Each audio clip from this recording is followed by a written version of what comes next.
दोस्तों मैं आपको बता दूं मैं कुछ दिनों से व्यस्त था लेकिन अब डेली एपिसोड अपलोड करने का कोशिश करूंगा और हाँ चैनल थोड़ा डाउन जा रहा है तो प्लीज सपोर्ट दिखाओ। चैनल डाउन जाने के कारण भी स्टोरी नहीं आ रहा था तो दोस्तों इस स्टोरी पर 100 लाइक और 50 कमेंट करवा दो और हाँ एक आदमी एक ही बार कमेंट करेगा। ये पूरा होते ही आज एक और वीडियो अपलोड करने की कोशिश करूंगा। अब कहानी में आते हैं। आपका स्वागत है मार्शल योद्धा अर्जुन की अद्भुत दुनिया में। ये कहानी है वीरता, रहस्यों और युद्धकला की जहां हर कदम पर रोमांच है। नॉवल लेखक Yavakrit Rao, stories audio creator the novel explainer के द्वारा किया गया है। अगर आपको ताकत, युद्ध और रहस्य पसंद है तो ये कहानी आपके लिए है। वीडियो को लाइक करें, शेयर करें और कमेंट में अपनी राय जरूर दें। ऐसे ही शानदार कंटेंट के लिए चैनल को सब्सक्राइब करें और बेल आइकन दबाएं। मार्शल योद्धा अर्जुन, जहां हर योद्धा की तकदीर तलवार से लिखी जाती है। डिस्क्लेमर, दोस्तों मैं आप सभी को बता दूं ये कहानी पूरी तरह काल्पनिक है। ये सिर्फ दर्शकों के मनोरंजन के लिए बनाई गई है। इसमें दर्शाए गए सभी पात्र, नाम, उत्पाद और घटनाएं पूरी तरह काल्पनिक है। ये कहानी किसी भी तरह से किसी भी व्यक्ति के भावनाओं, प्रथाओं, परंपराओं और विश्वासों के अपमान नहीं करती है और कहानी में बताए गए सभी चीजों का मात्र कहानी के लेखक द्वारा बनाई गई लेख की अपनी एक कल्पना है। तो दोस्तों मैं आपको आगे बता दूं, अगर आप हमारे द नॉवल एक्सप्लेनर चैनल पर नए हैं तो वीडियो को भर भर लाइक और चैनल को सब्सक्राइब करना ना भूलें। और टेलीग्राम का लिंक डिस्क्रिप्शन बॉक्स में है, जाकर ज्वाइन करें। धन्यवाद। एपिसोड 286 एक तरफा पिटाई। सॉरी ये चैप्टर मीज नंबर्ड है, मेरे ध्यान ना देने की वजह से। इस चैप्टर की शी नंबरिंग 283 है एंड इसके फ्ले के जो 3 चैप्टर इसी चैप्टर के साथ पब्लिश हो रहे हैं फॉर आएंगे। Again sorry for your inconvenience. काली छाया धुंध के भीतर छिपी हुई थी लेकिन अर्जुन ने बैंगनी क्रिस्टल की ऊर्जा दृष्टि का उपयोग करके उसे देख लिया। ऊर्जा दृष्टि में काली छाया स्पष्ट रूप से एक विशाल मगरमच्छ था जो 10 मीटर से अधिक लंबा था। इस मगरमच्छ की खाल काली थी जो चट्टान की तरह मजबूत थी, साथ ही इसके सिर पर एक सींग था। इसकी आंखों के ज्यादातर हिस्से पर मोटी पलकें थीं और इसका शरीर जहरीली और सड़ी हुई काली मिट्टी से ढका हुआ था। यह एक ब्लैकवाटर प्राचीन मगरमच्छ था। ब्लैकवाटर प्राचीन मगरमच्छ केवल इसी नाशक दलदल में रहता था। इसमें बहुत ताकत थी और इसकी खाल भी बहुत सख्त थी जिससे यह अजेय था। इसको लाशें, विशेषकर सड़ी हुई लाशें खाने की अजीब आदत थी। अर्जुन अभी भी जीवित था लेकिन इससे कोई फर्क नहीं पड़ता था। उसे कभी कभी कुछ ताज़ा खाने से कोई आपत्ति नहीं थी। वह अर्जुन को मार भी सकता था और उसे भोजन के भंडार के रूप में इस्तेमाल करने के लिए कीचड़ में घसीट भी सकता था। ब्लैकवाटर प्राचीन मगरमच्छ को देखकर अर्जुन का मन चमक उठा। उसके साथ ही उसके मुंह का कोना ऊपर की ओर मुड़ गया। ब्लैकवाटर प्राचीन मगरमच्छ अपनी पूंछ हिलाते हुए धीरे धीरे अर्जुन की ओर तैर रहा था। उसके विशालकाय शरीर से कीचड़ धीरे धीरे हटता जा रहा था। ब्लैकवाटर प्राचीन मगरमच्छ आकार में बड़ा था लेकिन ये बेहद फुर्तीला भी था। एक बार जब ये शिकार को देख लेता था तो ये धीरे धीरे उसके पास पहुंचता और जब शिकार इसे देखकर भागने की कोशिश करता तो ये तेजी से बाहर निकलता और बिजली की तरह तेज हमला कर देता था। अर्जुन जैसे शिकार के खिलाफ, जो कमजोर और छोटा दिख रहा था और भागने का कोई इरादा नहीं दिखा रहा था, ब्लैकवाटर प्राचीन मगरमच्छ को यह अजीब लगा। उसकी अंबर जैसी आंखें अर्जुन की हर हरकत पर टिकी थीं। अर्जुन ने चुपचाप अपना वीर धनुष निकाला। उसकी ऊर्जा दृष्टि के साथ ब्लैकवाटर प्राचीन मगरमच्छ के पास छिपने का कोई रास्ता नहीं था। अर्जुन द्वारा अपने हथियार को निकाल लेने से ब्लैकवाटर प्राचीन मगरमच्छ क्रोधित हो गया। वह दहाड़ता हुआ भयावह गति से अर्जुन को मारने के लिए आगे बढ़ा। अर्जुन तेजी से पीछे हट गया और धनुष की डोरी के जोरदार झटके के साथ एक ठंडी सीटी जैसी आवाज आई और तीर ब्लैकवाटर प्राचीन मगरमच्छ के पेट में जा लगा। धमाका! तीर के सिरे में समाहित युआन क्यूई फट गया जिससे चारों ओर कीचड़ उड़ने लगा। ब्लैकवाटर प्राचीन मगरमच्छ को दर्द महसूस हुआ। हालांकि उसका पेट शल्कों से ढका हुआ था, फिर भी हिंसक विस्फोट से उसमें से खून बहने लगा। हुश हुश हुश! अर्जुन लगातार अपने धनुष से तीर छोड़ रहा था। ब्लैकवाटर प्राचीन मगरमच्छ ने अपने शरीर को सिकोड़ लिया। वह हमलों का सामना करने के लिए अपने मजबूत कवच का उपयोग करने की कोशिश कर रहा था। युआन क्यू लगातार विस्फोट कर रही थी और पवन पीछा तीरों ने दलदल में कीचड़ का तूफान पैदा कर दिया। कीचड़ के दलदल में ब्लैकवाटर प्राचीन मगरमच्छ बहुत क्रोधित हो चुका था। उसने कभी यह उम्मीद नहीं की थी कि जिस कमजोर शिकार पर उसने शिकंजा कसा था वह उसे इतनी दयनीय स्थिति में पहुंचा देगा। वह दहाड़ा और उसका विशाल शरीर दलदल से उछलकर ऊपर आ गया। उसकी लंबी पूंछ पत्थर के स्तंभ की तरह नीचे गिर गई और वह अर्जुन की ओर झपटा। अर्जुन ने अपनी चाल की तकनीक का चरम प्रदर्शन किया और कई प्रतिबिंबों की श्रृंखला में बदल गया और एक छलांग के साथ वह 30 मीटर से अधिक दूर था। पूंछ अर्जुन से तो नहीं टकराए लेकिन जब वह जमीन पर गिरी तो बहुत जोरदार धमाका हुआ जिससे भारी मात्रा में कीचड़ उड़ गया। अर्जुन ने थाउजेंड आर्मी सेबर का इस्तेमाल उड़ती हुई मिट्टी का सामना करने के लिए किया, फिर वह मुड़कर भाग गया। ब्लैकवाटर प्राचीन मगरमच्छ ने गुर्राहट की और अर्जुन का पीछा करने लगा। उसके बड़े शरीर से मिट्टी की लहरें निकल रही थीं। वह शीघ्रता से अर्जुन का पीछा करते हुए ब्लैकवाटर दलदल से निकलकर उजाड़ भूमि में पहुंच गया। ब्लैकवाटर प्राचीन मगरमच्छ तेज था, लेकिन ये सिर्फ कीचड़ में ही तेज था। दलदल से बाहर निकलते ही इसकी गति स्पष्ट रूप से कम हो गई। कुछ देर तक गुस्से से अर्जुन का पीछा करने और कुछ किलोमीटर की यात्रा करने के बाद ब्लैकवाटर प्राचीन मगरमच्छ को बेचैनी महसूस होने लगी। दलदल से बहुत दूर निकल जाने के कारण उसे खतरे का एहसास हुआ। वह धीमा हो गया और ब्लैकवाटर दलदल में लौटने के बारे में सोचा, लेकिन इस समय सामने भाग रहा अर्जुन भी रुक गया। अर्जुन मुस्कुराया। इस बड़े जानवर को दलदल से बाहर निकालना आसान नहीं था, तो वह अब इसे कैसे भागने दे सकता था। अर्जुन ने अपना वीर धनुष लिया, अपने अंतरस्थानिक रिंग से एक तीर निकाला और धनुष पर प्रत्यंचा चढ़ाए। ये देखकर कि अर्जुन के पास भागने की कोई योजना नहीं है और वह उस पर हमला करने की योजना बना रहा है, ब्लैकवाटर प्राचीन मगरमच्छ ने फिर से गुर्राहट की और अर्जुन पर हमला कर दिया। अर्जुन ने एक शैतानी मुस्कान के साथ अपनी उंगलियां छोड़ दी। एक उल्कापिंड की तरह तीर वीर धनुष से निकला। वूस! तीर सीटी की आवाज के साथ हवा में घुस गया। ब्लैकवाटर प्राचीन मगरमच्छ अपनी मजबूत सुरक्षा के बारे में जानता था, इसलिए वह अर्जुन के तीर से नहीं डर रहा था। वह तीर से टकरा गया, लेकिन जिस क्षण तीर ब्लैकवाटर प्राचीन मगरमच्छ पर लगा, पिंग! एक भयानक विस्फोट हुआ। तीर के सिरे के भीतर छिपा हुआ सरनी का मनका फट गया। ऊर्जा की लहरें मकड़ी के जाले जैसी एक रहस्यमयी ठंडी शक्ति के साथ निकली। तुरंत जहां भी ऊर्जा तरंगों ने छुआ, वह स्थान सफेद बर्फ के क्रिस्टल में बदल जाता। अपनी दिव्य जंगल यात्रा के लिए अर्जुन ने विशेष रूप से कई खाली तीर के सिरे तैयार किए थे। फिर उसने उनमें विभिन्न प्रकार के मनके लगाए थे। उसने इस प्रकार की लगभग 6 फ्रॉस्ट ऊर्जा सरनी मालाएं तैयार की थीं। इस प्रकार के फ्रॉस्ट मनके को मजबूत नहीं माना जाता था, क्योंकि यह उजाड़ जानवरों को मार नहीं सकता था, लेकिन यह उजाड़ जानवरों को नियंत्रित करने और उन पर अंकुश लगाने में अच्छा था। इससे योद्धाओं को उजाड़ जानवरों को जीवित पकड़ने में मदद मिल जाती थी।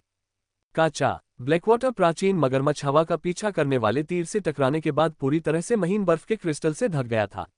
ब्लैकवाटर प्राचीन मगरमच्छ एक ठंडे खून वाला जानवर था, इसलिए उसमें ठंडी बर्फ की ऊर्जा के खिलाफ बहुत कम प्रतिरोध था। फ्रॉस्ट ऊर्जा सरनी के मनके की वजह से उसका बड़ा शरीर तुरंत बहुत धीमा हो गया। ब्लैकवाटर प्राचीन मगरमच्छ ने अपनी जबरदस्त ताकत से बर्फ के क्रिस्टल को चकनाचूर करने के लिए बेतहाशा संघर्ष किया। हालांकि ब्लैकवाटर प्राचीन मगरमच्छ भागने वाला था, लेकिन अर्जुन के लिए यह थोड़ा समय ही काफी था। 100! अर्जुन चीते की तरह आगे बढ़ा और ब्लैकवाटर प्राचीन मगरमच्छ के सिर पर छलांग लगा दी।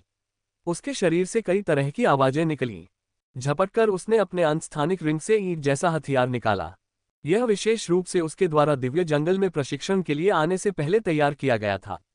थाउजेंड आर्मी सेबर के खोलते ही खून बहना आसान था, लेकिन ज्यादातर समय अर्जुन को अपने प्रतिद्वंद्वी को मारने की जरूरत नहीं थी। रूकी रैंकिंग प्रतियोगिता के दौरान अर्जुन को यह ईंट काफी उपयोगी लगी थी, इसलिए उसने इस प्रशिक्षण अनुभव के लिए एक ईंट तैयार की थी। इस ईंट पर कोई सरनी उत्कीर्ण नहीं थी, उसका केवल एक ही लाभ था। वह काफी भारी थी और वह काफी कठोर भी थी। अर्जुन ने अपनी कमर को एक जलीय ड्रैगन की तरह कस लिया। जैसे ही उसने ईंट को ब्लैकवाटर प्राचीन मगरमच्छ की थूथन पर पटका, उसकी दोनों भुजाओं में ऊर्जा उमड़ पड़ी। दिव्य जंगल पुस्तक के अभिलेखों के अनुसार ब्लैकवाटर प्राचीन मगरमच्छ अत्यंत मोटे शल्कों से ढका हुआ होता था, जो उसे अजेय बनाता था। उसका कवच और भी अधिक मोटा था। उसका पेट हमेशा जमीन से चिपका रहता था, इसलिए बहुत से लोग उस पर हमला करने में रुचि खो देते थे। लेकिन इसकी एक कमजोरी थी। इसकी थूथन के बीच में एक जगह थी, जिसमें ब्लैकवाटर प्राचीन मगरमच्छ की बहुत सारी नसें थीं। जब उस जगह पर भारी हमला होता तो ब्लैकवाटर प्राचीन मगरमच्छ सुन्न महसूस करने लग जाता था। आमतौर पर ब्लैकवाटर प्राचीन मगरमच्छ हमेशा अपनी कमजोरी की रक्षा करने पर ध्यान देता था। उसे बस अपने सिर को हिलाकर अपने थूथन पर होने वाले हमले से बचना होता था। लेकिन इसमें वह स्थिति शामिल नहीं थी जब कोई व्यक्ति उसके शरीर पर सवार होकर ईंट से उसके थूथन पर वार करता था। टन! धातु की एक अंगूठी की तरह आवाज आए। अर्जुन का हमला भारी था और उसका बल 10 लाख पाउंड था। अर्जुन द्वारा कुचले जाने के बाद ब्लैकवाटर प्राचीन मगरमच्छ का दिमाग भ्रमित हो गया। अपने कम चुस्त दिमाग के बावजूद भी उसने कभी उम्मीद नहीं की थी कि उसका पीछा करने वाला एक इंसान अचानक उसके सिर को पकड़कर उसे कुचल देगा। ब्लैकवाटर प्राचीन मगरमच्छ अपनी कमजोरी पर हमला होने से क्रोधित हो गया। उसने दहाड़ लगाए और जैसे ही वह फिर से अर्जुन को काटने के लिए उसे नीचे गिराने वाला था, अर्जुन ने दूसरी बार अपनी ईंट का इस्तेमाल किया। टन! एक और जोरदार आवाज के साथ ब्लैकवाटर प्राचीन मगरमच्छ की दहाड़ तुरंत दब गई। इस दूसरे प्रहार ने ब्लैकवाटर प्राचीन मगरमच्छ के मस्तिष्क को स्तब्ध कर दिया था। उसकी अंबर आंखें सितारों को देख रही थीं। उसने अपनी आखिरी ताकत के साथ संघर्ष किया, अपने शरीर को घुमाया, उम्मीद थी कि वह जमीन का उपयोग करके अर्जुन को मार गिराएगा। लेकिन अर्जुन के पैर लोहे की पट्टियों की तरह थे, क्योंकि वह ब्लैकवाटर प्राचीन मगरमच्छ की गर्दन पर टिका हुआ था। चाहे वह कितना भी उछलता कूदता, वह उसको कुछ नहीं कर पा रहा था। यही कारण था कि अर्जुन ने ब्लैकवाटर प्राचीन मगरमच्छ को ब्लैकवाटर दलदल से बाहर निकालने का फैसला किया था। अगर वह ब्लैकवाटर दलदल में होता तो उसका शरीर जहरीले कीचड़ में डूब जाता और इससे अर्जुन को परेशानी होती। तुम्हारे पास अभी भी यह रोल करने की ताकत बची है। अर्जुन ने हंसते हुए अपनी तीसरी ईंट मारी। टन। ब्लैकवाटर प्राचीन मगरमच्छ की थूथन अर्जुन द्वारा कुचल दी गई। ब्लैकवाटर प्राचीन मगरमच्छ के शरीर में ऐंठन होने के साथ खून भी बहने लगा। जब से उसका शरीर उस तीर से जम गया था, उसकी गति धीमी हो चुकी थी, जिससे अर्जुन आसानी से उसके कमजोर बिंदु पर हमला कर सकता था। टन टन टन। चौथा, पांचवा और छठा प्रहार। अर्जुन को कुचलने की लत सी लग गई। ब्लैकवाटर प्राचीन मगरमच्छ की प्रारंभिक दहाड़ और उछल कूद से लेकर अंत में उसके रोने तक, उसका विशाल शरीर कांपते हुए एक गुच्छे में सिकुड़ गया था। इसने पहले भी दिव्य जंगल में साधकों को देखा था। इसने पहले भी साधकों की लाशें खाई थी और साधकों को भगाया भी था। लेकिन उसने कभी किसी ऐसे क्रूर इंसान को नहीं देखा था जो उसे पीटने में इस तरह का तरीका अपनाता हो। हाँ, ये लड़ाई नहीं बल्कि मारपीट थी, और वो भी एक तरफा। वह ये भी जानता था कि इस भयानक मानव के सामने उसका कोई मुकाबला नहीं है। ब्लैकवाटर प्राचीन मगरमच्छ को पीटने के बाद बुरी तरह से घायल होते देख अर्जुन धीरे धीरे रुक गया। उसके पैर अभी भी ब्लैकवाटर प्राचीन मगरमच्छ की गर्दन पर टिके हुए थे। वह सुनहरी ईंट अभी भी ब्लैकवाटर प्राचीन मगरमच्छ की थूथन के चारों ओर लटकी हुई थी। ब्लैकवाटर प्राचीन मगरमच्छ के लिए यह एक भयानक खतरा था। अर्जुन ने कहा, मुझे नहीं पता कि तुम मेरी बात समझ पाओगे या नहीं, लेकिन अब तुम मेरी अस्थायी सवारी बनोगे और मुझे ब्लैकवाटर दलदल के पार ले जाओगे। अगर तुम्हारे मन में कोई नापाक विचार आता है, जैसे कि दलदल में आधे रास्ते में गोता लगाना, तो मैं तुम्हें गारंटी देता हूं कि तुम्हारी थूथन तुरंत खिल जाएगी। अर्जुन ने एक हाथ में ईंट पकड़ी और दूसरे हाथ में थाउजेंड आर्मी सेबर। ठंडी सेबर की धार ब्लैकवाटर प्राचीन मगरमच्छ की थूथन पर जा गिरी।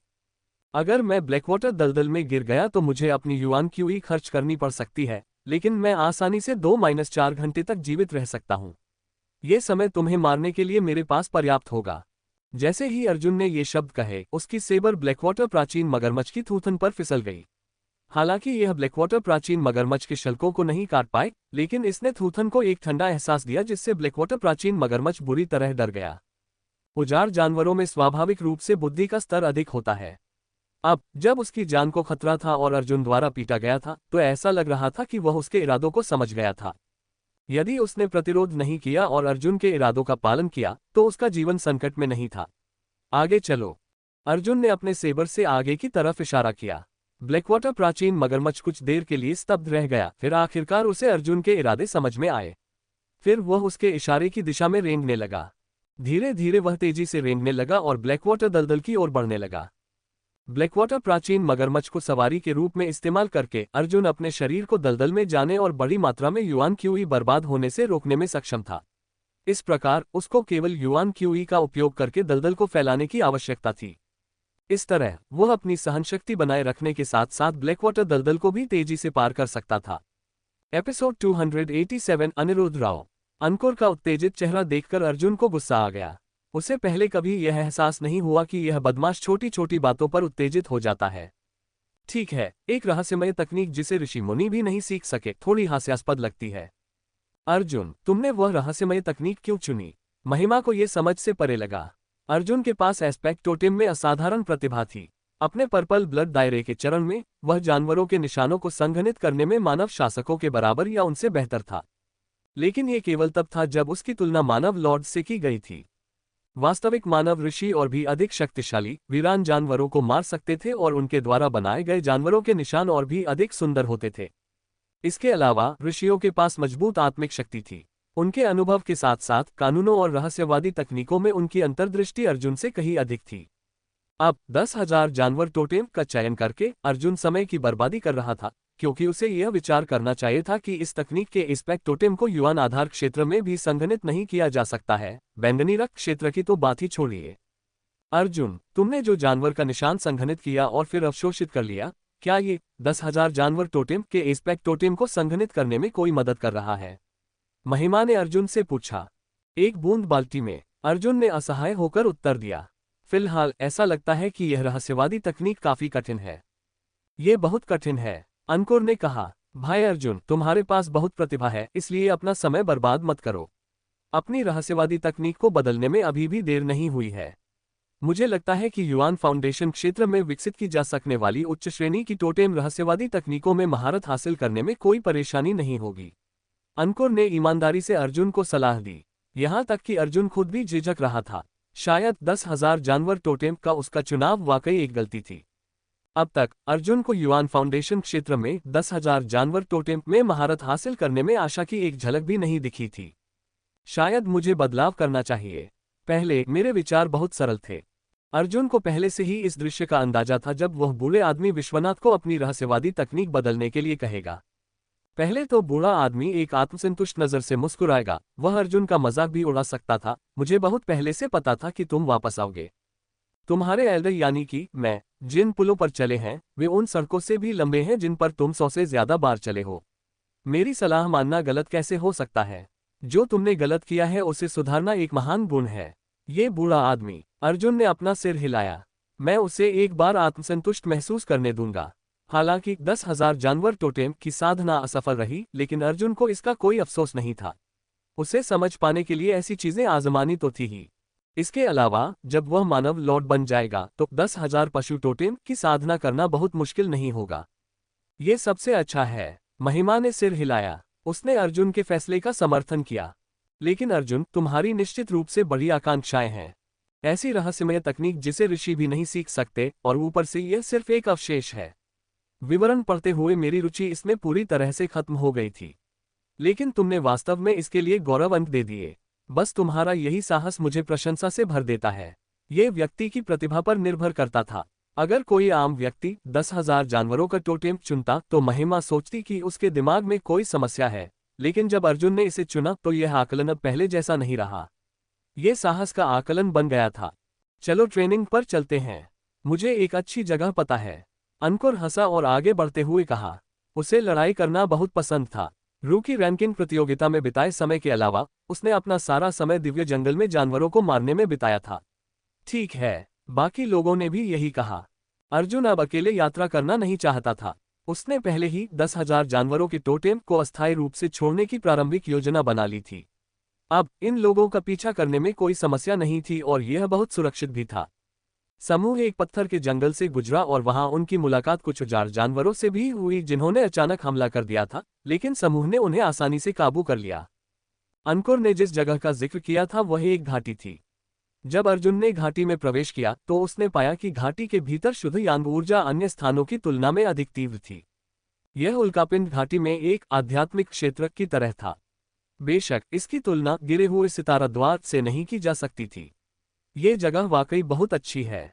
जब अर्जुन ने ये कहा तो उसने देखा कि यहाँ अन्य लोग भी थे। ये लोग अपनी पोशाक से ही दिव्य शहर के साधकों की तरह लग रहे थे।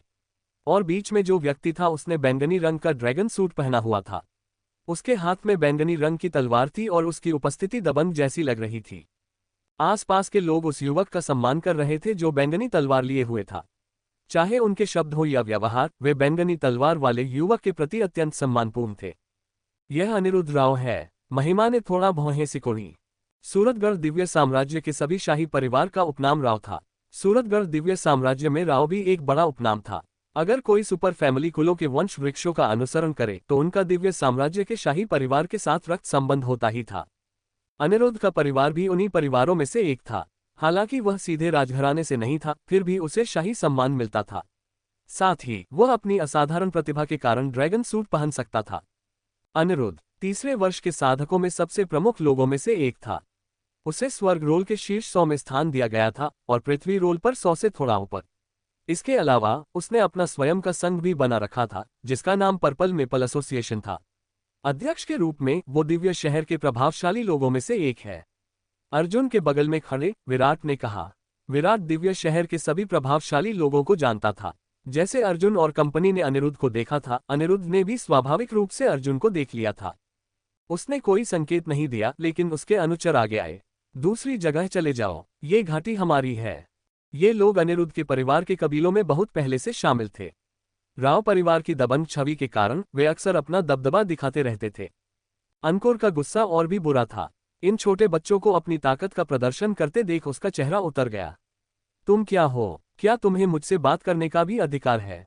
यह उल्कापिंड की घाटी किसी की नहीं है। यहाँ कोई भी प्रशिक्षण ले सकता है। तुम्हें हमें भगाने का क्या अधिकार है? अंकुर लगभग आगे बढ़ने ही वाला था। इस समय अंजलि आगे आए और अंकुर को पीछे खींच लिया। भाई अंकुर, उनसे बहस मत करो। हमें बस कहीं और जाने की जरूरत है। प्रशिक्षण के दौरान आवेग में आकर काम न करना ही सबसे अच्छा होता है। अनिरुद्ध को पृथ्वी रोल पर 100 से थोड़ा ऊपर रैंक किया गया था और युवान फाउंडेशन दायरे के मध्य चरणों के साथ उन सभी को मिलाकर भी उसे हराने के लिए पर्याप्त नहीं था। बेशक अंकुर यह बात जानता था कि अनिरुद्ध कितना ताकतवर है, लेकिन वह शांत नहीं हो सका। अंजलि, तुम किससे डर रही हो? ऐसा नहीं है कि वह हमें मार सकता है। दिव्य शहर ने साधकों को एक दूसरे को मारने से मना किया था। उन्होंने प्रत्येक साधक को जो पहचान चिन्ह दे रखा था उसके भीतर एक विशेष सरणी बनाई गई थी। ये पहचान चिन्ह प्रत्येक साधक द्वारा मारे गए उजाड़ जानवरों की संख्या दर्ज करता था। उजाड़ जानवर की ताकत के अनुसार उन्हें एक संख्यात्मक स्कोर प्राप्त होगा। ये स्कोर स्वर्ग रोल की रैंकिंग में भी परिणामित होता था। यदि ऐसा नहीं होता तो कुछ लोग स्वर्ग रोल तक पहुंचने के लिए निजी तौर पर उजाड़ जानवरों की सामग्री खरीद सकते थे, तब स्वर्ग रोल अपनी विश्वसनीयता खो देता। इतना ही नहीं, अगर साधक दूसरे साधकों को मारते हैं तो पहचान चिन्ह एक रिकॉर्ड छोड़ देगा। एक बार जब ऐसा कोई हत्या का मामला सामने आ जाता है तो उसे मौत की सजा सुनाई जाती थी। जब तक कोई व्यक्ति दिव्य शहर में वापस आए बिना दिव्य जंगल में ही रहता। और विशाल दिव्य जंगल में भले ही अनिरुद्ध अपनी ताकत का इस्तेमाल करे, वह बाहर नहीं निकल सकता था। यह व्यावहारिक रूप से आत्महत्या थी। जैसे ही अंकुर अंजलि का हाथ हटाने वाला था, उसने एक भयानक दहाड़ सुनी। घाटी की गहराई से एक सुनहरा बैल तेजी से अनिरुद्ध की ओर बढ़ा। काला सुनहरा बैल। अंकुर ने गहरी सांस ली। इस काले सुनहरे बैल में बहुत ताकत थी। इसकी खाल में जबरदस्त रक्षात्मक ताकत थी जो धातुई आग चींटी से भी ज्यादा थी। और इससे भी महत्वपूर्ण बात यह थी कि काले सुनहरे बैल में लगभग कोई कमजोरी नहीं थी। यदि अंकुर को काले सुनहरे बैल से अकेले लड़ना पड़े तो उसे बिल्कुल भी जीत का आत्मविश्वास नहीं होगा। इस समय काले सुनहरे बैल को उस पर हमला करते देख अनिरुद्ध के चेहरे पर उदासीनता की भावना थी। वह एक कदम आगे बढ़ा और अपनी तलवार से वार किया। एक बैंगनी सुनहरी तलवार की किरण चमकी। अनिरुद्ध ने काले सुनहरे बैल के सिर पर सीधा वार किया था। तलवार की किरण ने उसके दिमाग को चीर दिया। इसके बाद उसने चतुराई से झुककर छलांग लगाए और काले सुनहरे बैल का विशाल शरीर उसके शरीर के पास से गुजरा और तिरछे चलते हुए एक चट्टान से टकरा गया। छप छप, चट्टान ढह गई और अनिरुद्ध ने एक ही वार में काले सुनहरे बैल को मार डाला था। हाँ, युवा मास्टर बहुत ताकतवर है। काले सुनहरे बैल को मारना मुर्गे को मारने जैसा है। बहुत आसान। नौकरों ने तुरंत उसकी तारीफ की। वे उल्कापिंड घाटी में प्रशिक्षण के लिए नहीं आए थे। वे अनिरुद्ध के नौकर के रूप में वहां थे, इसलिए जब भी जरूरत होती थी वे उसकी चापलूसी करते थे। देखा, मूर्ख बड़े आदमी, अगर हमारा युवा स्वामी तुम्हें मारना चाहे तो ये सिर्फ एक हमले की बात होगी। एक नौकर ने घमंड से अंकुर को कहा। अंकुर का चेहरा लाल हो गया। उसे मानना ही पड़ा कि अनिरुद्ध की तुलना में वह वास्तव में अभी भी बहुत दूर था। जल्दी से चले जाओ, हमारे युवा मास्टर अपने एस्पेक्ट टोटेम के विकास को पूरा करने वाले हैं। ये जगह हमारी है। हालांकि हमारा युवा स्वामी तुम्हें मार नहीं सकता, लेकिन अगर वह तुम्हें गंभीर रूप से घायल कर दे तो कोई समस्या नहीं होगी। इससे दिव्य शहर की सजा से बचा जा सकता है। ये नौकर एक के बाद एक यही दोहरा रहे थे। उनमें से एक ने तो उत्तेजक तरीके से अंकुर की ओर उंगली उठाए और फिर पलट गया।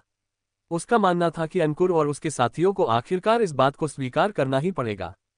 इसे भूल जाओ, चलो चलते हैं, महिमा ने कहा। वह स्वाभाविक रूप से गर्वित थी, इसलिए वह इसे बर्दाश्त नहीं कर सकती थी।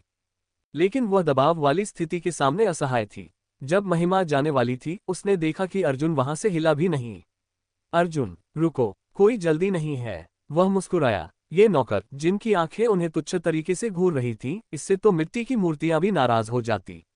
लेकिन अर्जुन ने इसे दिल पर नहीं लिया, न ही ऐसा लग रहा था कि वह जाने का कोई इरादा रख रहा था। अर्जुन, मुझे मत कहना तुम उन पर हमला करना चाहते हो। यह अनिरुद्ध युवान फाउंडेशन क्षेत्र के मध्य चरण में है।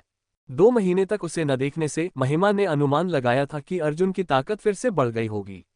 लेकिन चाहे वह कितनी भी बढ़ जाए, वह मध्य युवान फाउंडेशन दायरे की प्रतिभा के खिलाफ मुकाबला नहीं कर सकता था।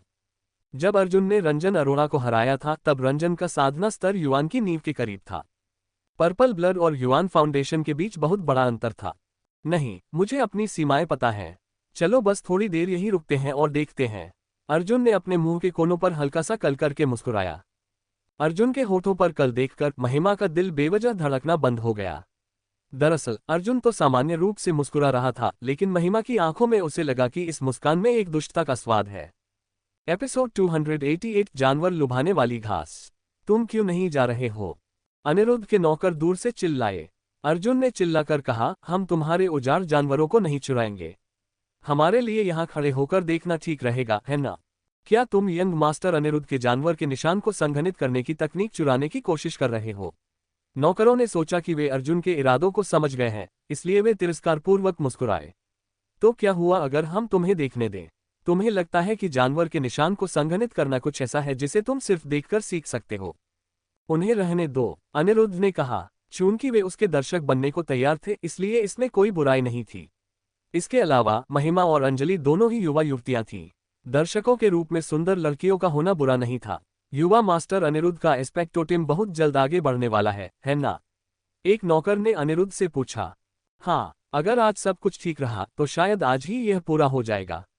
अनिरुद्ध को खुद पर पूरा भरोसा था, क्योंकि उसके पास एस्पेक्टो टीम में काफी प्रतिभा थी।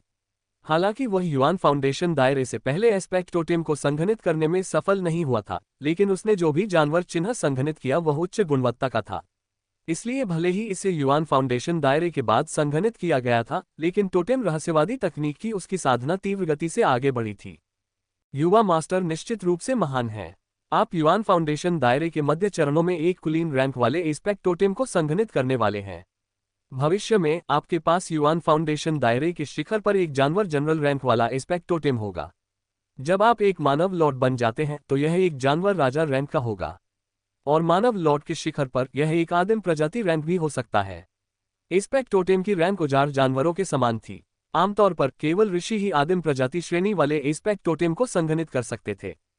जहां तक अनिरुद्ध के ऋषि बनने की संभावना का सवाल है, वह व्यावहारिक रूप से शून्य थी। उसके लिए एक शीर्ष मानव कॉड व्यक्ति बनना भी बेहद मुश्किल होगा। शीर्ष मानव लॉर्ड स्तर पर एक आदिम प्रजाति एस्पेक्ट टोटेम रखने की बात तो दूर की बात है। किसी को इतने ज्यादा भी किसी के तलवे नहीं चाटने चाहिए। अंकुर ने अर्जुन के पास खड़े होकर ठंडे स्वर में कहा। उसने जानबूझकर अपनी आवाज कम कर दी थी ताकि उसके नौकर उसे न सुन सके, ताकि कोई और झगड़ा न हो। अपनी डिस्क एरे निकालो और इसे रिकॉर्ड करो। हमें यंग मास्टर के एस्पेक्ट टोटेम की विकास प्रक्रिया को रिकॉर्ड करना चाहिए। भविष्य में ये वीडियो अनमोल होगा, कुछ नौकरों ने कहा, और एक वीडियो डिस्क सरणी निकाली गई थी और अनिरुद्ध के जानवर के निशान की संक्षेपण प्रक्रिया को रिकॉर्ड किया गया। कुछ दिन पहले उन्होंने हर बार इसे रिकॉर्ड करना शुरू किया था। ये अनिरुद्ध के शानदार इतिहास के रिकॉर्ड थे जो दूसरों को उनकी प्रशंसा और सम्मान करने के लिए प्रेरित कर सकते थे। अनिरुद्ध ने अर्जुन और कंपनी को देखते हुए जानवर के निशान को संक्षेपित करना शुरू कर दिया। हालांकि अनिरुद्ध के पास लड़कियों की कोई कमी नहीं थी, फिर भी वह विपरीत लिंग के उत्कृष्ट सदस्यों के सामने दिखावा करना चाहता था। वह इन नौसिखियों के सामने एक अच्छा शो पेश करना चाहता था। अपनी आध्यात्मिक ऊर्जा को काले सुनहरे बैल के शव के साथ जोड़ते हुए उसने अपने टोटेम रहस्यवादी तकनीक के अभिलेखों के अनुसार प्रक्रिया का पालन किया और अनियंत्रित तथा नष्ट होती शुद्ध यांग ऊर्जा को नियंत्रित किया तथा धीरे धीरे उसका निर्माण किया। पर्पल ब्लड क्षेत्र के योद्धाओं के लिए जानवर के निशान को संघनित करना बहुत मुश्किल था, लेकिन युआन फाउंडेशन क्षेत्र में डेंटियन के युआन फाउंडेशन बन जाने के कारण योद्धा के लिए ऊर्जा को नियंत्रित करना आसान हो जाता था। जब ऐसा होता था तो अधिकांश योद्धा जानवर के निशान को संघनित करने में सक्षम हो जाते थे। यदि एक युआन फाउंडेशन क्षेत्र योद्धा एक जानवर के निशान को संघनित नहीं कर सकता था तो ये बहुत शर्मनाक बात थी। जैसे जैसे शुद्ध यांग ऊर्जा का संचय बढ़ता गया, अखरोट के आकार का एक प्रकाश का गोला दिखाई देने लगा। अंजलि ने पहले कहा था कि उसने जो जानवर का निशान बनाया था वह मूंगफली के आकार का था, और यह केवल दुर्लभ अवसरों पर ही था कि वह उन्हें संघनित करने में सक्षम थी। अब अनिरुद्ध एक साधारण प्रयास से अखरोट के आकार का एक हल्का धब्बा बना सकता है। यह युआन फाउंडेशन क्षेत्र और बैंगनी रक्त क्षेत्र के बीच का अंतर था। युवा मास्टर वास्तव में प्रतिभाशाली है। कुछ नौकरों ने उसकी प्रशंसा की। वे उसके प्रति केवल चापलूसी के शब्द नहीं थे, बल्कि उनके दिल से निकले शब्द थे। ऐसा इसलिए था क्योंकि दिव्य शहर में युआन फाउंडेशन क्षेत्र के 99% योद्धा अनिरुद्ध की तरह आसानी से जानवर के निशान को संघनित नहीं कर सकते थे। यहां तक कि क्रोधित अंकुर को भी यह स्वीकार करना पड़ा कि अनिरुद्ध को गर्व करने का अधिकार है। जैसे ही अखरोट के आकार का प्रकाश बिंदु एक जानवर के निशान में संघनित होने वाला था, अर्जुन ने अपनी आध्यात्मिक ऊर्जा को बैंगनी क्रिस्टल के साथ जोड़ दिया और एक बैंगनी भंवर चुपचाप प्रकट हो गया। बैंगनी क्रिस्टल मुक्त ऊर्जा को नियंत्रित कर सकता था। जब काले सुनहरे बैल की मृत्यु हुई थी तो उसके पीछे छोड़ी गई ऊर्जा मुक्त ऊर्जा थी। अर्जुन इस ऊर्जा का उपयोग अपनी उजाड़ स्वर तकनीक का अभ्यास करने के लिए कर सकता था, या वह बिना किसी समस्या के इसे सीधे अवशोषित कर सकता था। लेकिन अगर वह एस्पेक्ट टोटेम को संघनित करने के लिए ऊर्जा का उपयोग करना चाहता था तो उसे टोटेम रहस्यवादी तकनीक का उपयोग करने की आवश्यकता होगी। और टोटेम रहस्यवादी तकनीक को इस्तेमाल करने से पहले जानलेवा क्यूई के साथ प्रतिध्वनित होना था।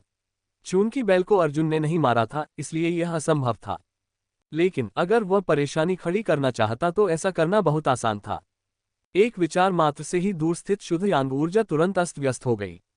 इस समय अनिरुद्ध जिस जानवर के निशान को नियंत्रित कर रहा था वह आधा संकुचित हो चुका था। वह उसके ठीक सामने था और वह उसे अपने शरीर में समाहित करने के लिए तैयार था। ऊर्जा में अचानक आए अराजकता ने अनिरुद्ध को चौंका दिया। उसके पास प्रतिक्रिया करने का बिल्कुल भी समय नहीं था। बूम! अर्जुन की पुतलियां सिकुड़ गईं और उसकी आध्यात्मिक ऊर्जा ने बैंगनी क्रिस्टल की शक्ति को नियंत्रित कर लिया। ऐसा लगा जैसे उसने कोई तीर छोड़ दिया हो। बूम! ऊर्जा बूंद अनिरुद्ध के चेहरे से 1 फुट से भी कम दूरी पर फट गई। हाँ, उसको बहुत झटका लगा। वह पीछे हट गया, लेकिन विस्फोट की आघात तरंगों ने उसके चेहरे को काला कर दिया। उसके सिर के बाल भी झटके की वजह से बिखर गए थे। उसके लंबे बाल अस्त व्यस्त होकर नीचे लटक रहे थे। अनिरुद्ध को घेरने वाले और उसकी तारीफ करने वाले उसके नौकर भी सदमे की लहर में फंस गए, जिससे उनकी हालत दयनीय हो गई। अनिरुद्ध और उसके काले पड़ चुके चेहरे पर अब राख जैसी अभिव्यक्ति को देखकर वे अवाक रह गए थे। आखिर क्या हुआ? आकाश में बची हुई ऊर्जा को देखकर विस्फोटक ऊर्जा की छवियां अभी भी उनकी आंखों में अंकित थीं। विस्फोट सचमुच हुआ था, यह कोई भ्रम नहीं था। कुछ नौकर अभी भी अचंभित थे। जानवर निशान जिसे युवा मास्टर ने संघनित किया था वास्तव में विस्फोट हो गया। आमतौर पर मध्य चरण युआन फाउंडेशन क्षेत्र के योद्धा केवल उन जानवरों के निशानों की गुणवत्ता में भिन्न होते थे जिन्हें वे संघनित करते थे। बहुत कम लोग संघनन प्रक्रिया के बीच में विस्फोट करते थे। उन गुलामों के अलावा अंजलि और महिमा भी बहुत हैरान थे। क्या वह वास्तव में असफल हो गया? इस समय अंकुर अचानक हंस पड़ा। हा, मैं हंसते हंसते मरे जा रहा हूँ। वह कौन था जिसने पहले कहा था कि हम जानवर के निशान को संघनित करने की यंग मास्टर की तकनीक को गुप्त रूप से सीखने की कोशिश कर रहे थे, और उसने कहा कि हम इसे नहीं सीख पाएंगे। अरे, हम वास्तव में ऐसी तकनीक सीखने में सक्षम नहीं हैं। हा, अंकुर ने अपनी जांघ पर थपथपाया और उसकी आवाज बेशर्मी से भरी थी। बेशक अनिरुद्ध की आंखें खून सी लाल हो गई थी क्योंकि उसने हत्या के इरादे से अंकुर को घूरा। क्यूनियो ने बेशर्मी से कहा, क्या तुम लोगों को पीटना चाहते हो? अगर तुम मुझको नहीं मारोगे तो भी मैं तुम्हारे द्वारा जानवर के निशान को संघनित करने का रिकॉर्ड रखने वाला हूँ। फिर बाद में दिव्य शहर में ये घोषणा की जाएगी कि युवा मास्टर अनिरुद्ध जानवर के निशान को संघनित करने में विफल रहे, और फिर लोगों को पीटा क्योंकि उनकी शर्मिंदगी क्रोध में बदल गई। अंकुर पूरी तरह से अभेद्य था। वह अनिरुद्ध के कदम उठाने से नहीं डरता था। अनिरुद्ध ने व्यंग्य किया, ये निगलों का झुंड है जो नहीं जानते कि आकाश कितना ऊंचा है। सिर्फ इसलिए कि वे कभी कभी हंस को नीचे उड़ते हुए देखते हैं, उन्हें लगता है कि वे हंस से भी ऊंचा उड़ सकते हैं। क्या मजाक है? अरे कोई जानवरों को लुभाने वाली घास का इस्तेमाल करो, अनिरुद्ध ने बिना सिर घुमाए अपने नौकर से कहा। उसकी आवाज ब्लेड की तरह थी। जानवरों को लुभाने वाली घास। परख नाम का नौकर स्पष्ट रूप से अचंभित था। जानवरों को लुभाने वाली घास एक विशेष गंध छोड़ती थी जो उजाड़ जानवरों को आकर्षित करती थी। जानवरों को लुभाने वाली घास का इस्तेमाल आमतौर पर दिव्य जंगल में कहीं और किया जाता था। उल्कापिंड घाटी में जानवरों को लुभाने वाली घास का इस्तेमाल करना बेहद खतरनाक था क्योंकि वहां कई मजबूत उजाड़ जानवर हैं। यदि ये किसी ऐसे उजाड़ जानवर को आकर्षित कर ले जिसे वे संभाल नहीं सकते तो उन्हें बहुत कष्ट होगा। क्या तुम्हें लगता है कि मैं इसे संभाल नहीं सकता? अनिरुद्ध की आवाज में हत्या की मंशा भरी हुई थी। परख ने लार का पूरा घूंट निगल लिया। उसने अनिरुद्ध की अवज्ञा करने की हिम्मत नहीं की। उसने जानवरों को लुभाने वाली घास रखी और उसे रसायनों से जला दिया। इसके साथ ही एक अजीब सी गंध फैल गई। घास का असर तुरंत ही दिखने लगा। 8 मिनट से भी कम समय में एक दहाड़ सुनाई देने लगी। एक बड़े काले जानवर का सिर एक चट्टान के पीछे से दिखाई दिया। उसकी आंखें लाल थीं और वह लालच से जल्दी हुई घास को घूर रहा था। नीले रक्त बंदर। उजाड़ जानवर को अचानक प्रकट होते देख अनिरुद्ध की आंखें रक्तपिपासा से भर गईं। उसने पहला हमला किया और अपने शरीर की एक झलक के साथ वह नीले रक्त बंदर के सामने प्रकट हुआ और अपनी तलवार नीचे मार दी। उसने कोई दया नहीं दिखाए और उस पर जानलेवा वार किया। करीब 10 सेकंड में उसने नीले रक्त बंदर को मार डाला। नीले रक्त बंदर का सिर काट दिया गया था। अनिरुद्ध ने अंकुर और कंपनी को देखा। बैंगनी तलवार से अभी भी खून टपक रहा था, मानो वह उसकी वीरता दिखा रहा हो। देखो, ये तुम्हारे और मेरे बीच की दूरी है। हम्फ। अंकुर ने ठंडी सांस ली। वह उससे नहीं डरता था, लेकिन वह जानता था कि यह अनिरुद्ध की ओर से एक चेतावनी थी। अगर वह गंभीर हो जाता तो उसके पास हंसने के लिए कुछ नहीं होता। इस समय अर्जुन चुपके से आया और अनजाने में अपनी आवाज अंकुर तक पहुंचा दी। भाई अंकुर, क्या तुमने नहीं कहा था कि तुम अभी वीडियो रिकॉर्ड करना चाहते थे? अंकुर ने अपना सिर हिलाया और जवाब दिया, रिकॉर्ड करने के लिए कुछ भी अच्छा नहीं है। इस बार उसके सफल होने की संभावना है। तुम चाहते हो कि मैं उसे लाइमलाइट में रिकॉर्ड करूं। अगर वह वाकई सफल हो गया तो इसे हटा देना। उसके असफल होने की दुर्लभ संभावना में, अर्जुन ने लापरवाही से कहा। सही बात है। ये कहते हुए अंकुर ने एक वीडियो डिस्क सरणी निकाली। आखिरकार उसे इसे रिकॉर्ड करने में कुछ भी खोने को नहीं था। अंकुर की हरकतें देखकर अनिरुद्ध हंसने लगा। ये बेवकूफ, ये सच में सिर्फ ताकतवर है और इसमें दिमाग नहीं है। जब वह इसे संघनित कर रहा था तो उसके जानवर के निशान के फटने का वीडियो एक सदी में एक बार होने वाला मामला था। क्या वह सच में सोचता है कि मैं एक ही गलती दोबारा करूंगा? उसने क्यूई को अपने डेंटिन में डुबो दिया और आसानी से नीले रक्त बंदर की ऊर्जा को निकाल लिया और एक अखरोट के आकार का ऊर्जा निशान बनाया।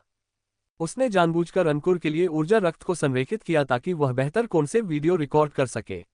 ऊर्जा रक्त धीरे धीरे धड़क रहा था और उसकी ओर बह रहा था। इसका लगभग 80% हिस्सा जानवर के निशान के आकार का था। यह दृश्य देखकर वह बेहद प्रसन्न हुआ।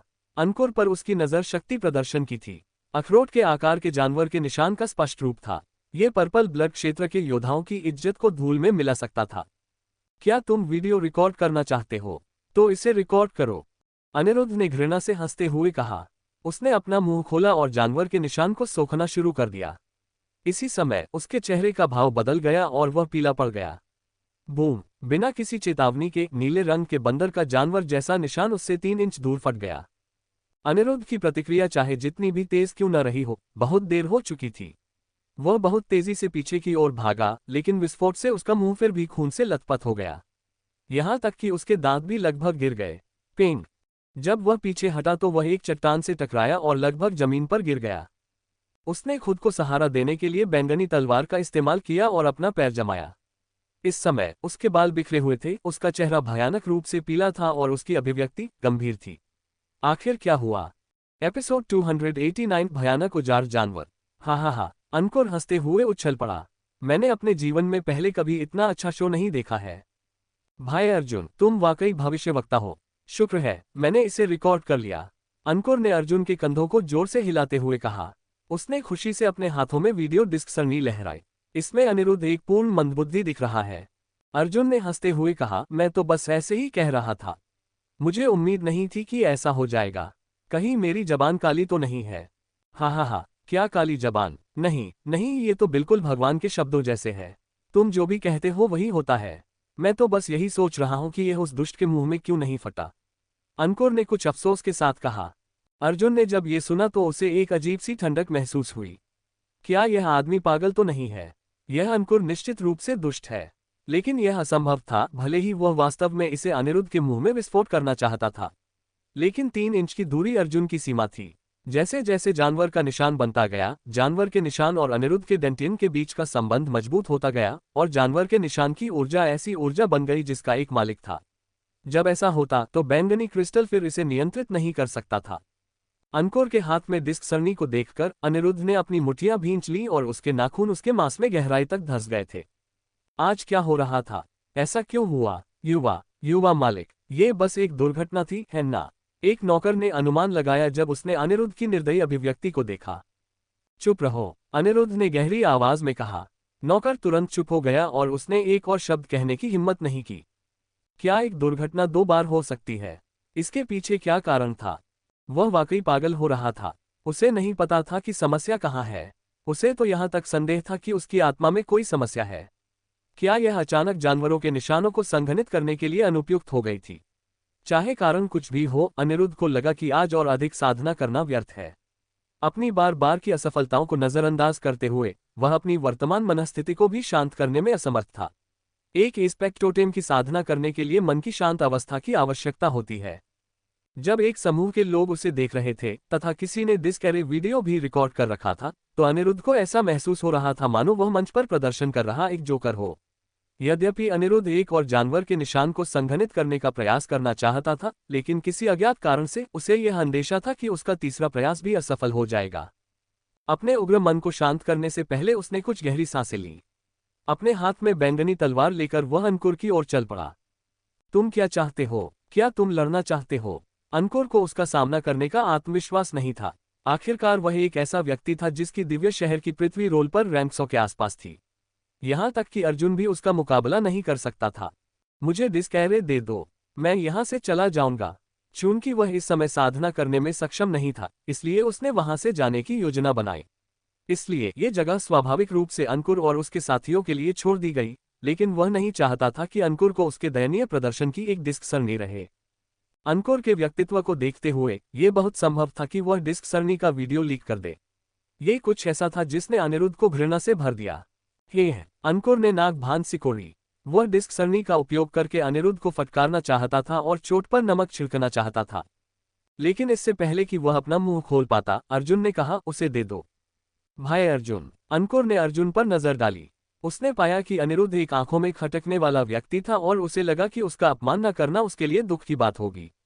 लेकिन चूंकि अर्जुन ने ऐसा कहा था, इसलिए उसने इसे जाने देने का फैसला किया। अर्जुन ने कहा, हर जगह पर अपनी बात पर अड़े रहना सही नहीं है। उसे खुलेआम अपमानित करने की कोई जरूरत नहीं है। अनिरुद्ध की अपनी सीमा है। अगर वह वाकई हमसे लड़ना चाहता तो हम उसके मुकाबले में नहीं हैं। युवा मास्टर अनिरुद्ध ने शायद इस बार गलती से गलती कर दी। पहले कुछ वाक्य अंकुर को एक ट्रांसमिशन के जरिए कहे गए थे। आखिरी वाक्य अर्जुन ने अनिरुद्ध से कहा था। अनिरुद्ध ने डिस्क सरणी लेने से पहले घुराघुराहट की और बिना पीछे मुड़े ही चला गया। अनिरुद्ध को विफल होते देख अंकुर ने अपने विचार पूरी तरह से व्यक्त नहीं किए थे और अपनी जीभ चटकाते हुए कहा, बहुत दुख की बात है। बहुत सी लड़कियां हैं जो उसको पसंद करती हैं। मैं वास्तव में जानना चाहता था कि अगर मैं उन्हें डिस्क सरणी दिखाऊं तो उनके हाव भाव कैसे होंगे। युआन फाउंडेशन दायरे के मध्य चरणों में एक जानवर के निशान को संघनित करने में लगातार 2 असफलताएं। हाँ, मुझे आश्चर्य है कि उसके साथ क्या गलत हो रहा था। अंकुर बहुत खुश था। उसे आज बहुत अच्छा लग रहा था। वह अनिरुद्ध की वजह से शिकायत कर रहा था, लेकिन अब वह राहत पाने में कामयाब रहा। उसे बहुत अच्छा लग रहा था। अंकुर उस मामले से अपना ध्यान हटा नहीं सका और उसने अर्जुन से पूछा, मुझे कहना ही होगा। भाई अर्जुन, तुम बहुत अच्छे हो। तुम उसे इतनी आसानी से डिस्क सरणी कैसे वापस दे सकते हैं? अर्जुन ने हंसते हुए कहा, हमें एक इंसान के तौर पर अपनी सीमा का पालन करना चाहिए। इसके अलावा हमने कुछ भी नहीं खोया है। अर्जुन के शब्दों को अंजलि ने दोहराया, भाई अर्जुन सही कह रहे हैं। मामले को किसी असंगत स्थिति तक ले जाने की कोई जरूरत नहीं है। विराट ने यह भी कहा, छोटा भाई अर्जुन बहुत प्रतिभाशाली है, फिर भी वह बहुत विनम्र है। वह अच्छा है और उसका दिल बड़ा है। यह एक दुर्लभ बात है। समूह में बातचीत शुरू हो गई और अर्जुन ने सरलता से हंसना शुरू कर दिया। इन लोगों की आंखें वाकई अच्छी थीं। मेरा चरित्र हमेशा से अच्छा रहा है और मेरा दिल हमेशा से बड़ा रहा है। अर्जुन ने उनकी प्रशंसा शांति से स्वीकार कर ली। जब वह मुस्कुरा रहा था तो उसने महिमा की निगाहों पर ध्यान दिया। महिमा उसे गहराई से देख रही थी, जिसके पीछे एक अवर्णनीय अर्थ छिपा था। अर्जुन का दिल धड़क उठा। क्या यह हो सकता है कि इस युवती ने कुछ देख लिया हो? लेकिन अगर महिमा को भी कुछ गड़बड़ लगी थी तो यह सिर्फ एक अनुमान था। उसके पास किसी भी बात का कोई सबूत नहीं था। कोई भी यह विश्वास नहीं करेगा कि अर्जुन एक बैंगनी रक्त क्षेत्र के योद्धा के रूप में अनिरुद्ध की जानवर के निशान को संघनित करने की क्षमता को प्रभावित करने की क्षमता रखता था। अरे, उन्होंने जानवरों को लुभाने वाली घास को नहीं हटाया। अर्जुन ने जानवरों को लुभाने वाली घास को जमीन पर देखा और जल्दी से विषय बदल दिया। वह महिमा को ज्यादा सोचने से रोकना चाहता था। एक चमक की गति के साथ वह जानवर को लुभाने वाली घास के पास आया और उसे उठा लिया। विराट ने कहा, तुमने जो जानवरों को बुलाने वाली घास उठाए है, उसका कोई खास असर नहीं है। घास के गर्म हो जाने के बाद इसका असर सिर्फ 2-4 घंटे तक ही रह सकता है। और उल्कापिंड घाटी में ये घास बहुत खतरनाक है। तुम किसी ऐसे मजबूत और उजाड़ जानवर को लुभा सकते हो जिसे तुम संभाल नहीं पाओगे। हालांकि विराट ने ऐसा कहा, फिर भी अर्जुन ने कुछ सोच विचार के बाद जानवर को लुभाने वाली घास को रखने का फैसला किया। उसकी अंतरस्थानिक रिंग में जाते के साथ जानवरों को लुभाने वाली घास की गंध समाप्त हो गई थी, इसलिए उसे उजाड़ जानवरों को आकर्षित होने की चिंता नहीं थी। अब वे उल्कापिंड घाटी की परिधि में सबसे अच्छी घाटी पर कब्जा कर चुके थे। ये बहुत मूल्यवान जगह थी। यहाँ उन उजाड़ जानवरों के साथ प्रशिक्षण लेना जिनके शरीर में प्रचुर मात्रा में शुद्ध यांग ऊर्जा थी, उनका बहुत समय बचा सकता था। वे अलग हो गए और घाटी से आगे बढ़ते हुए एक दूसरे की मदद करने लगे। पेंग, धनुष की डोरी की ध्वनि के साथ वीर धनुष ने एक बड़े लाल पक्षी को मार गिराया। वह अर्जुन पर अचानक हमला करना चाहता था। यह एक अग्निबाज था जो इंसानों के दिल और जिगर को खाना पसंद करता था। किंवदंती है कि जंगल में कुछ जनजातियों में जलाने की परंपराएं थी जिन्हें अर्जुन ने अपने पिछले जीवन में देखा था।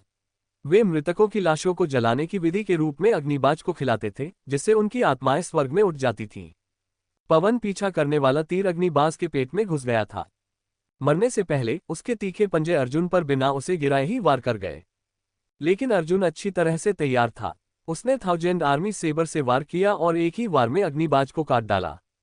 भाई, अर्जुन की तीरंदाजी बहुत अच्छी है, अंकुर ने प्रशंसा की। वह अर्जुन की सटीकता की प्रशंसा नहीं कर रहा था, बल्कि वह उसकी ताकत की प्रशंसा कर रहा था। अग्निबाज को भेदने में सक्षम होना यह दर्शाता है कि उस तीर के पीछे की ताकत बहुत भयानक थी। अर्जुन ने कुछ नहीं कहा और अपनी आध्यात्मिक ऊर्जा को बैंगनी क्रिस्टल के साथ जोड़ दिया। जैसे ही बैंगनी प्रकाश घूमा, अग्निबाज के भीतर शुद्ध युआन क्यूई एक जानवर के निशान में संघनित हो गया। अब तक उसने इस घाटी में 2 अग्निसुआ और 1 अग्निबाज को मार दिया था, पर उन जानवरों के निशानों को अपने शरीर में समाहित कर लेने के बाद भी उसे लगा कि वह 10,000 जानवरों के टोटेम में इस पैक्ट टोटेम को बनाने से अभी भी बहुत दूर है। ऐसा लगता है कि मैं इस प्रशिक्षण अभियान को जारी नहीं रख सकता।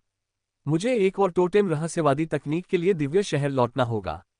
अर्जुन जब ये सोच रहा था तो अचानक उसे घाटी के पीछे से एक चीख सुनाई दी। उसके बाद एक जानवर की भयंकर दहाड़ सुनाई दी। ओह, क्या बात है! वह घबरा गया। उसके बगल में अंकुर और महिमा ने भी अपने हथियार कसकर पकड़ लिए। इससे पहले कि कोई आश्चर्य प्रकट होता, हत्या की मंशा फैल चुकी थी। अर्जुन ने अपने पर्पल क्रिस्टल की दृष्टि खोली और उसने पीछे का दृश्य देखा। उसकी दृष्टि में एक चमकती हुई ऊर्जा अग्नि थी। इससे उसका दिल धड़कना बंद सा हो गया। यह एक भयानक उजाड़ जानवर था, लगभग राजा श्रेणी के उजाड़ जानवर के स्तर का, और यह उनकी ओर बढ़ रहा था। और उस उजाड़ जानवर के सामने दौड़ रहा था अनिरुद्ध। आह! फिर एक और चीख। अनिरुद्ध के नौकर को उस उजाड़ जानवर ने जमीन पर गिरा दिया। उसका पूरा धड़ घुस गया था और उसके अंग नष्ट हो गए थे। उसके सभी छिद्रों से खून बहने लगा। अर्जुन पूरी तरह से स्तब्ध था। हालांकि उसने पहले सुना था कि लाखों सालों में दिव्य जंगल में अनगिनत लोग मर गए थे और दिव्य शहर के साधकों में 20% मृत्यु या विकलांगता दर थी, लेकिन यह पहली बार था जब उसने वास्तव में दिव्य जंगल में प्रशिक्षण के दौरान किसी साधक को मरते देखा था। एक जीवित व्यक्ति, भले ही उसकी उपस्थिति कमजोर हो, फिर भी वह जीवन ही था, और वह एक पल में मांस के खूनी ढेर में बदल गया था। दुनिया क्रूर थी, दिव्य जंगल क्रूर था। युवा स्वामी, मुझे बचाओ!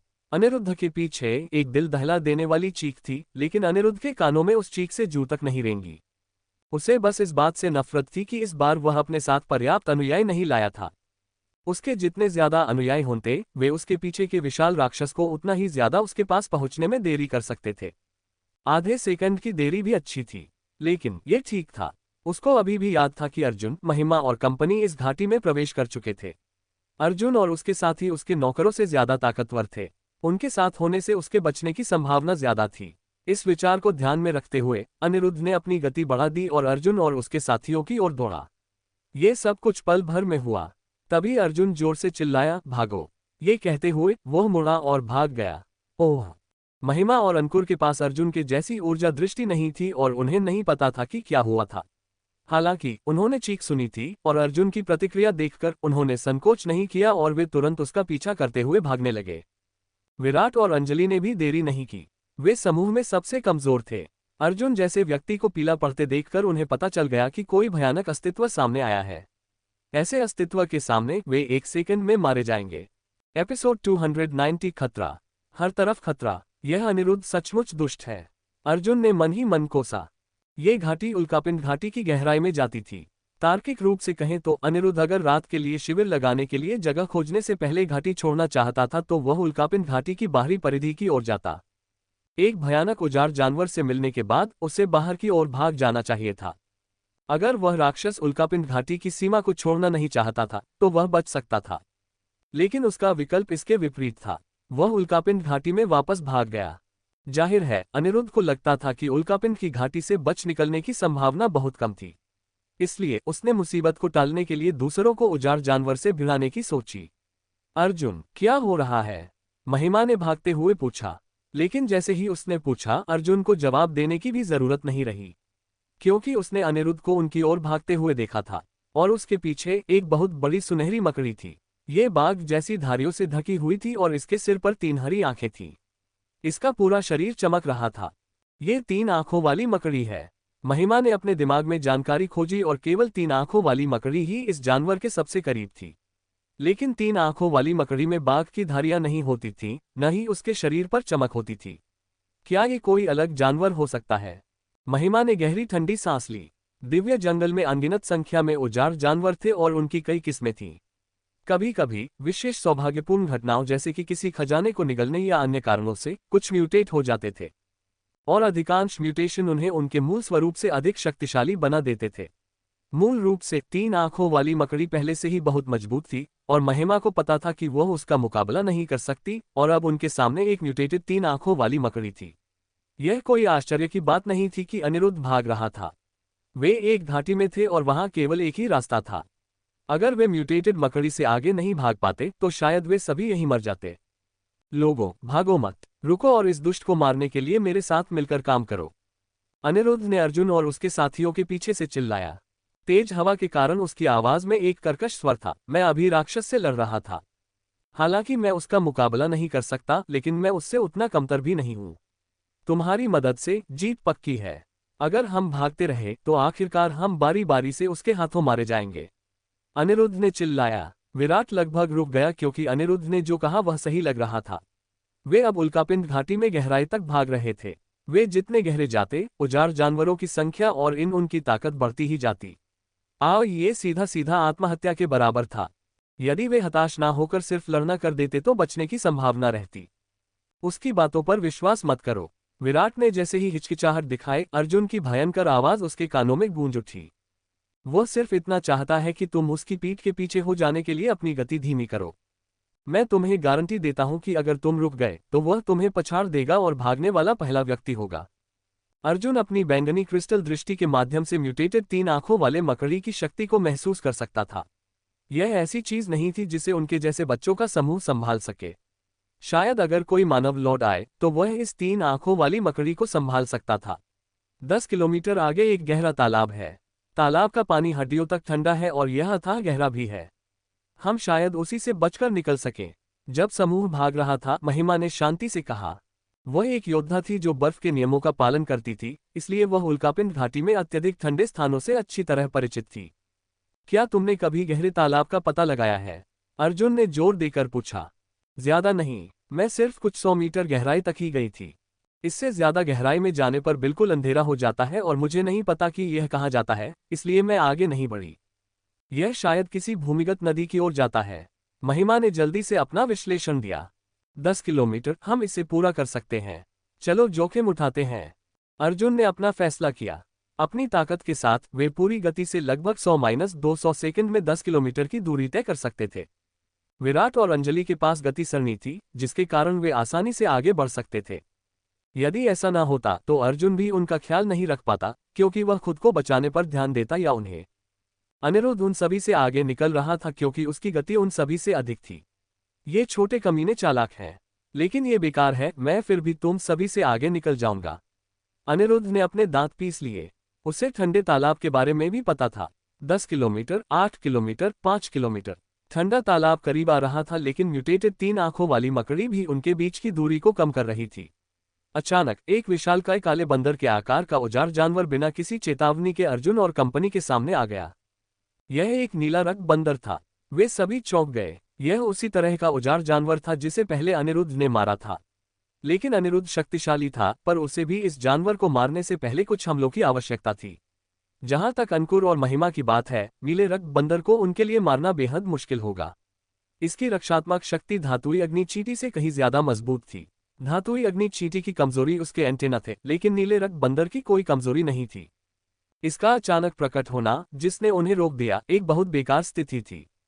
ये बुरी बात है। समय की कमी खल रही थी। विराट और अंजलि को निराशा होने लगी जब उन्होंने नीले बंदर को देखा। यहाँ कुछ सेकंड के लिए रुकने का नतीजा ये होगा कि उनके पीछे मौजूद 3 आंखों वाली मकड़ी उन्हें टुकड़े टुकड़े कर देगी। यहाँ तक कि अनिरुद्ध को भी इस जानवर को मारने के लिए 10 सेकंड का इस्तेमाल करना पड़ता, तो वे इसे कैसे पास करने वाले थे?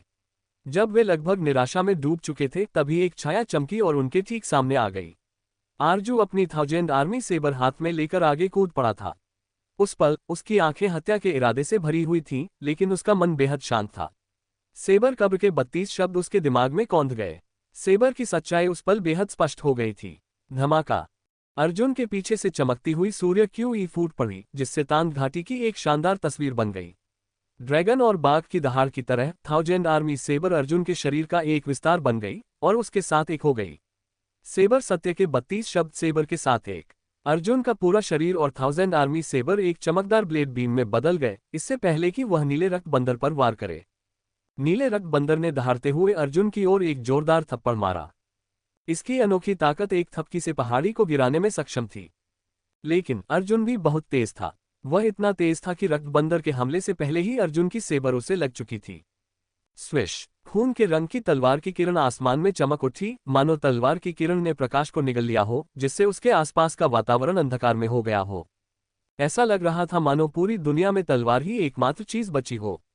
नीले रक्त बंदर का शरीर कांप उठा और खून की धार बहने लगी। अर्जुन के हमले ने रक्त बंदर को ऊपर से नीचे तक 2 हिस्सों में विभाजित कर दिया था। तेज आघात तरंगों के कारण नीले रक्त बंदर के दोनों हिस्से उड़कर चट्टानों से टकरा गए। अर्जुन और उसकी सेबर बंदर के शरीर में घुस गई थी, इस वजह से उसका पूरा शरीर खून से भर गया था। ओह! अंकुर और महिमा, जो अर्जुन के पीछे थे, दोनों चौंक गए थे। विराट और अंजलि को भी अपनी आंखों पर भी विश्वास नहीं हो रहा था। इससे पहले भी अर्जुन ने अन्य औजार जानवरों को मारकर अपनी ताकत दिखाई थी, लेकिन ये ज्यादातर छल के माध्यम से किया था।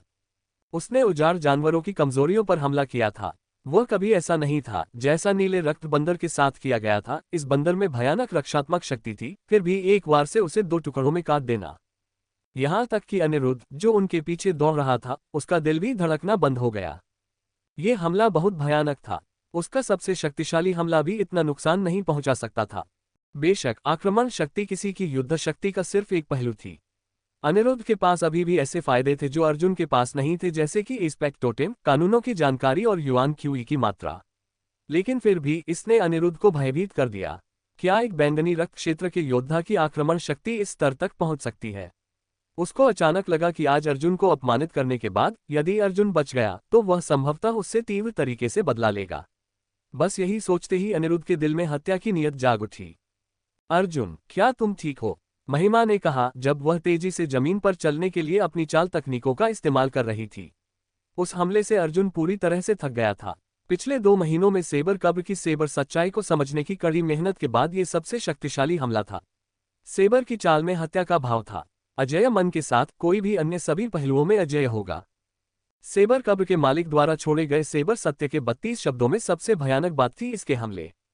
और सेबर सत्य को शक्ति देने वाली रेडियंट सूर्य क्यूई के साथ इसने निस्संदेह हमले के नुकसान को अधिकतम कर दिया। लेकिन अर्जुन के बैंगनी रक्त क्षेत्र साधना स्तर के साथ इस हमले को शक्ति देने के लिए इतनी अधिक युआन क्यूई की खपत हुई। इस एक हमले से उसकी लगभग आधी युआन क्यूई समाप्त हो गई थी, जिससे उसके लिए लड़ाई जारी रखना कठिन हो चुका था। यदि उसका साधना स्तर युआन आधार क्षेत्र तक पहुंच जाता तो एक ही आक्रमण को बिना किसी समस्या के 10 बार इस्तेमाल किया जा सकता था। ये भी इसी कारण से था कि वह मध्य अवस्था युआन आधार क्षेत्र विशेषज्ञों के विरुद्ध लड़ने में असमर्थ था। अर्जुन द्वारा एक ही वार में नीले रक्त बंदर को मार गिराने के बाद अंकुर और कंपनी का मनोबल बहुत बढ़ गया। वे एक ही सांस में ठंडे तालाब की ओर बढ़ गए। लेकिन इस समय अनिरुद्ध ने अचानक पीछे से एक अजीब चीख जारी की। आज के लिए इतना ही दोस्तों। अगर आपको वीडियो पसंद आए तो लाइक करें और अपने दोस्तों के साथ शेयर करें। और हमारे द नॉवल एक्सप्लेन चैनल पर बेहतरीन कहानियां का आनंद उठाएं। और हाँ, टेलीग्राम का भी लिंक डिस्क्रिप्शन में है, तो जरूर ज्वाइन करें ताकि आप हमारे अपडेट सबसे पहले पा सकें। आपका सपोर्ट हमारे लिए बहुत महत्वपूर्ण है, इसलिए हमारे साथ जुड़े रहें।